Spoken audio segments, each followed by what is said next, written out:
ಅಂಡಿ ಯಾವ ಹುಡುಗಿ ನೋಡ್ತಾರ ಯಾವ ಹುಡುಗ ನೋಡ್ತಾರ ಬರೀ ಒಬ್ರು ಹುಡುಗರು ಬರ್ತಾರಲ್ಲ. ಈ ಕಣ್ಣಲ್ಲಿ ಇನ್ನೀ ಏನೇನ್ ನೋಡ್ಬೇಕೋ ಕಾಣ. ಏನ್ ಮಾಡಕ್ಕಾಗಲ್ಲ, ನಮ್ಗೆ ಯಾರಿಲ್ಲ ಮರಿಯ.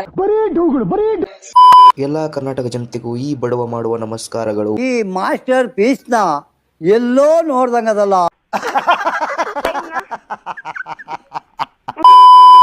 ವಿಡಿಯೋನ ಕೊನೆ ತನಕ ನೋಡಿ, ಲಾಸ್ಟ್ ಸೀನ್ ಅಂತೂ ಕ್ರೇಜಿ ಆಗಿದೆ. ಇವತ್ತು ಕಾಲೇಜ್ಗೆ ಹೋಗ್ಬೇಕಾದ್ರೆ ಫುಲ್ ಟ್ರಾಫಿಕ್ ಇತ್ತು, ಅದಕ್ಕೆ ನಾನು ಕಾಲೇಜಿಗೆ ಹೋಗೋದೇ ಲೇಟ್ ಆಯ್ತು. ಕಾಲೇಜಿಗೆ ಎಷ್ಟೇ ಲೇಟ್ ಆದ್ರೂ ನಾವು ವಿಡಿಯೋ ಮಾಡೋದು ಮಾತ್ರ ಬಿಡಲ್ಲ. ಎಂಟ್ರೆನ್ಸ್ ಒಂದು ವಿಡಿಯೋ ಮಾಡ್ಕೊಂಡು ಅಲ್ಲಿಂದ ನನ್ನ ಕ್ಲಾಸ್ ಕಡೆಗೆ ಹೋಗ್ಬೇಕು ಅಂತ ಒಳಗಡೆ ಹೋದೆ. ಡೈಲಿ ಈ ತರ ಕಾಣೋ ನಮ್ ಕ್ಲಾಸ್ ಇವತ್ತು ನೋಡಿದ್ರೆ ಈ ತರ ಕಾಣ್ತಿತ್ತು. ಯಾಕಪ್ಪ ಅಂತೀರಾ? ನಾಳೆ ನೋಡಿದ್ರೆ November 1, ನಾಡಿದ್ ನೋಡಿದ್ರೆ ಸಂಡೇ. ಅದಕ್ಕೋಸ್ಕರ ನಮ್ ಹುಡುಗರು ಇವತ್ತು ಸೇರಿ ರಜೆ ತಗೊಂಡ್ಬಿಟ್ಟಿದ್ರು, ಅದಕ್ಕೋಸ್ಕರ ಕ್ಲಾಸ್ ಫ್ರೀ ಆಗಿತ್ತು. ನಮ್ ಫ್ರೆಂಡು ನನ್ ಜೊತೆನೆ ನನ್ ಚಾನಲ್ ಓಪನ್ ಮಾಡಿಸ್ಬಿಟ್ಟು ನನ್ ಮುಂದೆನೆ ನನ್ ವಿಡಿಯೋನ ನೋಡ್ತಾ ಇದ್ದ. ಅದನ್ನ ನೋಡ್ಬಿಟ್ಟು ನಗ್ಬೇಕೋ ಅಳ್ಬೇಕೋ ಏನು ಗೊತ್ತಾಗ್ಲಿಲ್ಲ. ದೇವ್ರು ನಿಂಗೆ ಒಳ್ಳೇದ್ ಮಾಡ್ತದ, ನಿನ್ ಜನ್ಮಕ್ಕೆ ಹೋಗೋ.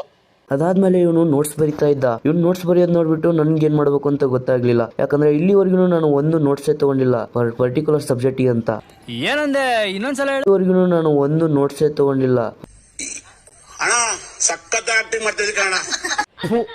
ಈ ಬಡತವಿಂದ ದೇಶ ಉದ್ಧಾರ ಆಯ್ತದ. ಆಮೇಲೆ ಈ ಲೆಕ್ಚರರ್ ಬಂದ್ಬಿಟ್ಟು ನಾನು ವಿಡಿಯೋ ಮಾಡೋದ್ ನೋಡ್ಬಿಟ್ಟು 1 hour ಬೇಯೋದೇ ಮಾಡ್ದ. ಲೆಸನ್ ಅಂಕರು ಮಾಡ್ಲೇ ಇಲ್ಲ. Congratulation brother.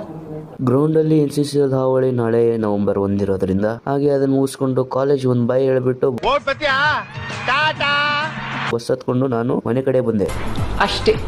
ಹಾಗೆ ಇಲ್ಲಿವರೆಗೆ ವಿಡಿಯೋ ನೋಡಿದ್ದಕ್ಕೋಸ್ಕರ ಹೃದಯಪೂರ್ವಕ ಧನ್ಯವಾದಗಳನ್ನು ಹೇಳ್ತಾ, ಇದೇ ರೀತಿ ನಿಮ್ಮ ಈ ಪುಟ್ಟ ತಮ್ಮನನ್ನು ಫಾಲೋ ಮಾಡಿ ಬೆಳೆಸಿ ಅಂತ ಹೇಳ್ತಾ thank you for watching. Last clip boxing ಮೇಲೆ ಇಂಟ್ರೆಸ್ಟ್ ಇರೋರಿಗೆ ಮಾತ್ರ.